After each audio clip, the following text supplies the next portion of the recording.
meel kasta oo aad joogtaan soo dhowaada. Maraykanka oo xaaladiisu ay xumaatay kadib markii Caasim Muniirkii erga ahaan uu u diray uu la kulmay mid ka mid ah tiirarkii iyo raggii shubka u ahaa nidaamka ilaalada kacaanka dalka Iiraan la horgeeyey. Haddaba muxuu la hortagay? Muxuuse ku yidhi yaabkii qabsaday baan kuu hayaa. Sidoo kale markab ka mid ahaa kuwa marayay marinbiyoodka Hormuz oo Iiraan xalay ay duqeysay. Tabintan ayaan kugu hayaa. Wararkii ugu waaweynaa xiisadda Bariga Dhexe iyo warbaahinta Maraykanka oo qadyaan ka taagan bisadka cusub amaba ninka maaliyadda u qaabilsan madaxweyne Donald Trump oo isaguna hadalkiisu noqday mid aan waxba dhaamin kii Trump oo been iyo weliba digdig lagu sheegayay. Markan maxay warbaahintu ninkan ku haysataa? Tabintan ayaan kugu hayaa. soo dhawaada meel kastoo aad joogtaan. waa subaxnimo Salaasaa, taariikhdu ay ku beegan tahay 25 bisha Agoosto sanadka 2026. ku soo dhawaada daawadayaal barnaamijkan oo dhammaystiran. anu ku bilownay horta kulan baa jiray oo dhex marayay madaxweynaha dalkaasi markaa Iiraan iyo weliba ninka la yiraahdo Caasim Muniir oo taliyaha ciidamada dalkaasi Pakistan. labada mas'uul waxay ka wada hadleen xiisadda Bariga Dhexe iyo xaaladda. kulankan faahfaahintiisu kulanka shalay buu dhacay, faahfaahin laakiin hadda baa laga helayaa. madaxweynuhu waxa uu la hadlay siyaasadda cadaadiska iyo weliba markaasi xoog sheegashada iyo sanduleysiga ku dhisan ee Maraykanku uu la yimid halkan Iiraan kama shaqeynaysa ayuu yidhi. madaxweynuhu wuxuu ku adkaystay war heshiis ma gashay baa la yidhi Maraykanka haddaad tahay. heshiiskaasi ma aha is-afgarad Islamabad lagu saxiixay. ma aha ma isfahamnay aniga ma saxiixay, Trumpna dhankiisa ma ka saxiixa. waa inuu fuliyaa heshiiskan. haddii uu fulin karin meeshan digdig kama shaqeynayso. warqadii uu saxiixay baa laga kari la'yahay fuli. ninkii Trump ahaa Pezeshkian wuxuu sheegay shacabka Iiraan midnimadoodu shalay say ahayd maanta bay ka midaysan yihiin buu yidhi. sababtana taasi ayuu kaga gudbi doonaa buu leeyahay marka cadaadiskan iyo hanjabaad kasta oo imaanaysa. wuxuu ku baaqay iskaashi, midnimo iyo weliba markaasi wadajir dalalka islaamka ah. madaxweynuhu wuxuu geesta kale u sheegay Caasim Muniir caqabada weyn ee markaasi la rabo in markaasi looga gudbo qorshe kastoo halis oo gobolka laga hirgelinayo waa in midnimada buu yidhi. war dalalka islaamkow haddaad rabtaan meel inaad tagtaan waa inaad markaasi gaartaan midnimo. qodobadii haddii aan dib ku xusuusiyo waxaa jiray 14 qodob oo Maraykanka ku noqday laf dhuun gashay. isagii baa saxiixay. markaas wuxuu islaamay biyoodka Hormuz ha lagu furo, xoog kula wareeg, ku shaqeyso, ka carar meesha, kadibna warqadoodu indhaha uga dhufo. Iiraan iyadaaba soo dhiibaysa markaas. 13 maalmood dagaal soo kuma noqonin. waxba iskama bedelin Iiraan. ama duqeey ama ha duqeynin, meesheedii bay taagneed Iiraan. wuxuu dili kara waa dilay. 500 dad ku dhow waxaa la tilmaamay inay gaartay dhimashadu, dhaawac inuu ka badnaa 1000 iyo xoogaa. waxaasoo dhan wuxuu yidhaha dadku waa dhinteen, waa sax, laakiin dalka baa la difaacayay. qodobadii adiga aad soo qoratay ee aad ogolaatay ugu yaraan inaad saxiixdid waa inaad fulisaa. horta halkaas baa odaygii Caasim Muniir ahaa laf dhuun gashay baa markaasi lagu noqday. sheego kale oo xiiso badan baa jirta. baarlamaanka dalka Iiraan wuxuu si adag u cambaareeyay Donald Trump. Maraykanku isagu waa i badan yahay moogtaa, gaar ahaan Donald Trump. markaan Iiraan xogaa waa warbay gaar ahaan waxa uu sheegay ninka la yiraahdo Mohammed Baqir Ghalibaf. warkii Ghalibaf uu sheegay odaygii Donald Trump ahaa si qaldan buu isagu u baahiyay. qoraallo buu soo dhigdhigaa Donald Trump. qoraalkiisii Trump soo qaatay posta True Social soo dhigo. sawirro kale bay ka sameeyeen markaasi America again waxa soo dhigay isaguna Mohammed Baqir Ghalibaf. wax badan oo qaar sax iyo qaar aan sax ahayn buu markaa baraha bulshada Donald Trump iyo xulafadiisa ay ku baahiyeen. gudoomiyaha baarlamaanka dalka Iiraan waa ka carooday marka. wuxuu yidhi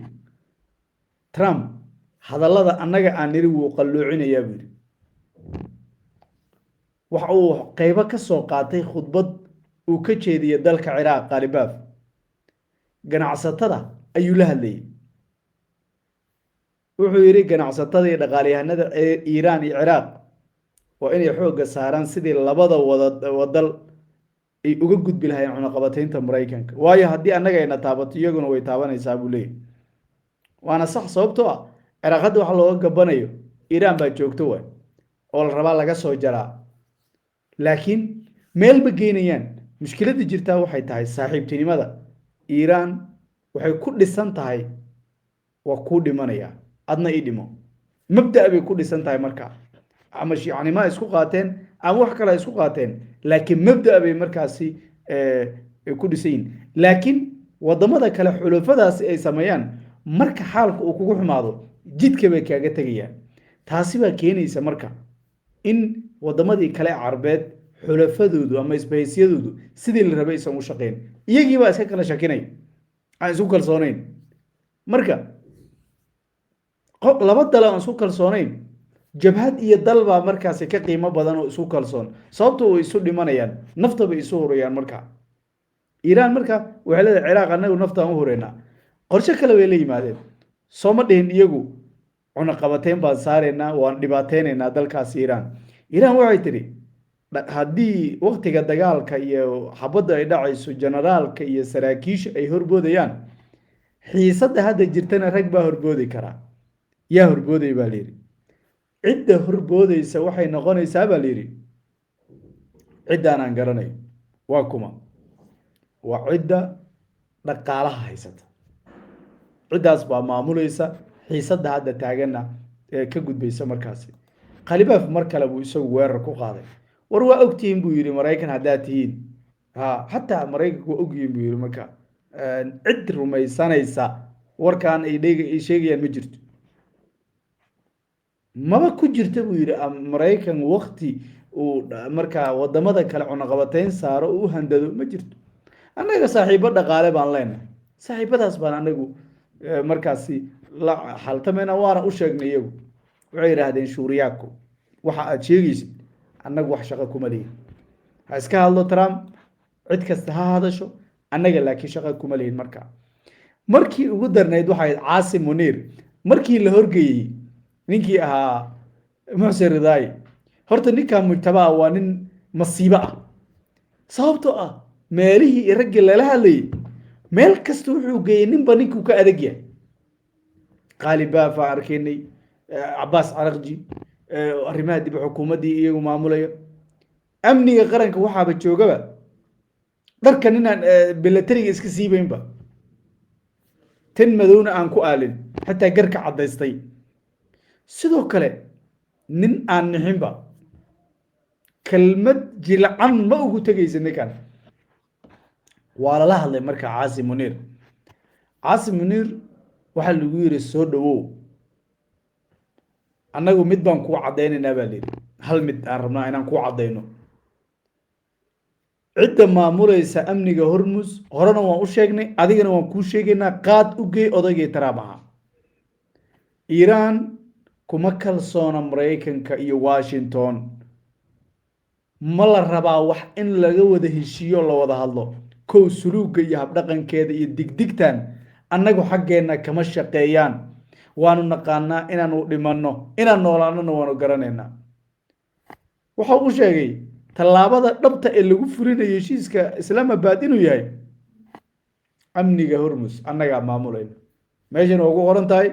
ha qaato maraakiibtiisa digdigiisa la tago cunaqabateyntana dadka ka qaado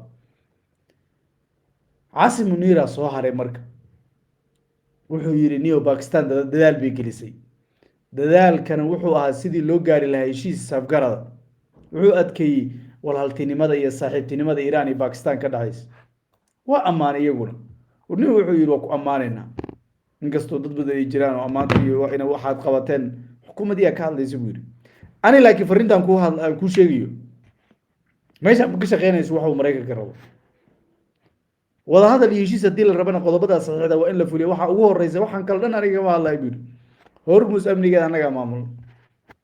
cid waxaas ka hadlaysana ma jiro ma jiri kartaba waxaan kala dhan iska soo dhaaf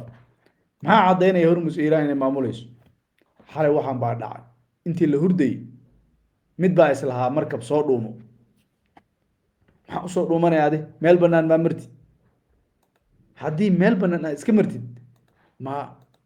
maxaa lahay ninkii meel banaan mara soo mahayn maradiisa qodax ama geedka geedaha qodxaale ma qabsato soo mahayn ama aana jirta marka halkaas mar waa laga waayey dhanka iiraan xalay maxaa dhacay marka baa soo dhuuntay kaas oo rabay inuu maro dhanka cumaan waa loo fiirsaday iiraan waa mashquulsan yihiin iyo islahaayeen saaka waqti hore bay ahayd adiga waqti dhexe saq dhexale 9 mayl marka u jirsaday badda waqooyi markaa bari ee deegaanka la yidhaahdo shiisa ee cumaan gantaal baa yidhi iga qabo markabkii qeybta matoorka haddana waxay ka garaacayaan qeybta matoorka ma daawanayaan baad isleeda dhab baa arkaysaa gantaalkii baa ku dhacay gurmaday dalbadeen war naga soo gaaray bay yidhaahdeen xaalku waa aad buu u xun yahay dhibaato baa jirta mandiqada hormus amni kama jiro bay leeyihin waxay yidhaahdeen dhowr markab baa jirtay marka dhanka cumaan ee maraykanku uu jeexay isku daya inay marto mid kastoo maraydu waxa waaye waa gubaysaa iiraan marka ay gubtana gurmud buu weydiisanaya wuxuu leeyahay isoo gaara walaalayaalow meesha isoo gaara kama shaqeynaysa baa leeyahay marka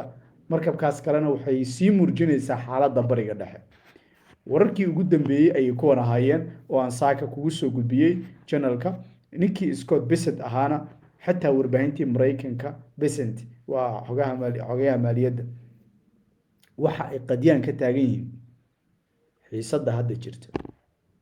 iyo sida hadda wax loo maamulayo iyo culayska taagan waxaana si cad loogu sheegay in waxa ugu weyn ay tahay dowladda waddankaasi Mareykanka xataa inuu caddeeyo wariyaashu waa weydiiyeen kulanka la sheegay in Trump uu la yeeshay ama qadka telefoon kula hadlay madaxda soo yaa waay baa liid magacyo ma sheegay buu aniga marka Trump baa markii hore lagu haystay muxuu been u sheegayaa muxuu handadaadiisu iyo waxa leeyahay kan hadda qaybta maaliyaddana marka u hadlayay wax badan ma dhaabo sababtoo ah cunna qabataynta Iiraan waxay tiri waxaas wax ka shaqeynaya habeeraatay ma jiraan annagu in la handado oo nolol sheegay waxaas ma ka shaqeynaya agteed laakiin qobaradu waxay leeyihiin dagaalka aan la huraynin wuxuu bilaaban karaa September hadda bisha dhalanaysa August baa dhamaada October waa bil la kala baxayo ama Iiraan baa guuleysanaysa ama Mareykan baa soo laba kacleynaya channelka subscribe saaro meel kasta oo joogtaan muuqaalka like ku dhiirigeliya mahadsanidin saaxiibayaal